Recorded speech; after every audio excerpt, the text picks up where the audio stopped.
আমার নেতা এই মৃত্যুবার্ষিকীতে তাকে স্মরণ করতে গিয়ে আমরা আমাদের সমস্ত নেতাদের যারা আমাদের এই দলকে প্রতিষ্ঠিত করার জন্য অবদান রেখেছেন তাদেরকেও স্মরণ করি আমাদের দলের প্রতিষ্ঠাতা শহীদ প্রেসিডেন্ট জিয়াউর রহমানকে, যিনিও অল্প সময়ের জীবনে বাংলাদেশ জাতীয় দলকে প্রতিষ্ঠা করেছেন, আমরা স্মরণ করি এবং শ্রদ্ধা জানাই আমাদের নেত্রী দেশনেত্রী বেগম খালেদা জিয়া, যিনি তার সারাটা জীবন এই গণতন্ত্রের জন্য সংগ্রাম করছেন, এখন অসুস্থ অবস্থায় এখনো হাসপাতালে আছে।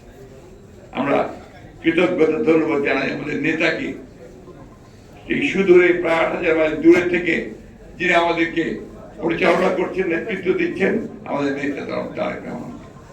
আসুন আজকে সমস্ত ছোটখাটো বিভেদগুলো ভুলে গিয়ে আমরা সবাই ঐক্যবদ্ধ হই।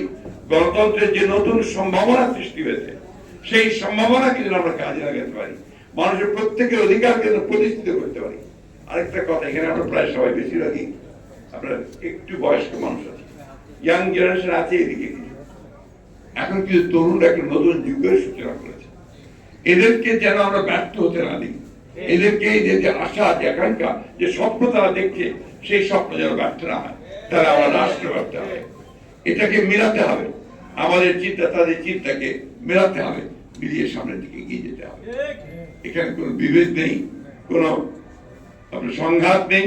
আসুন আমরা সবাই ঐক্যবদ্ধ হবে আমাদের রাষ্ট্রটাকে, যে স্বপ্ন দেখেছিলেন, যে স্বপ্ন দেখেছিলেন শহীদ প্রেসিডেন্ট জিয়াউর রহমান, সেই স্বপ্নকে বাস্তবায়িত করার জন্য আমরা সবাই কাজ করি। আপনাদের সবাইকে ধন্যবাদ।